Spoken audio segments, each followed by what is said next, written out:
Hey guys, in this video I'll show you how to create a photo collage in Canva.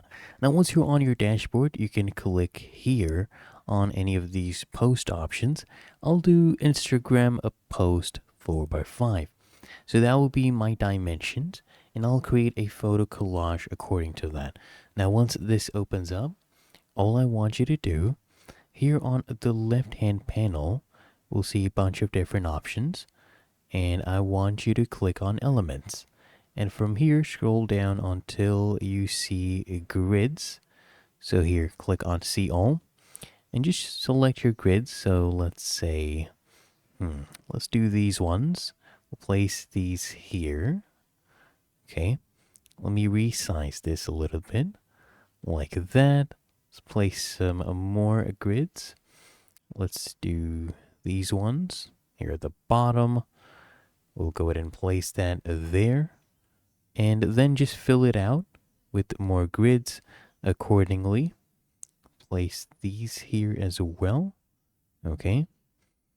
And once you're done with your grids and resizing all of them, you can actually go back here and use these elements. So they provide you with photos, okay, and different elements you can actually use. You can even upload your own.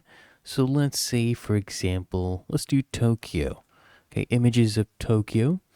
I'll click here, see all on photos, and all you need to actually do is just drag and drop these photos. You can just drag and drop these right here and make a photo collage. Of course, you can have your own photos that you can go ahead and use really easily just by uploading.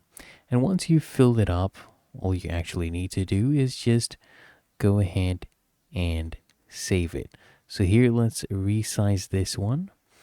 And now we have this. And of course, if you had a Pro, there would be no watermark. And then at the end, what you can go ahead and do is come at the top right, click on share, and then download these as, for example, a PNG. There you go. Really that easy. If you found this helpful, make sure you smash the like button and subscribe to the channel.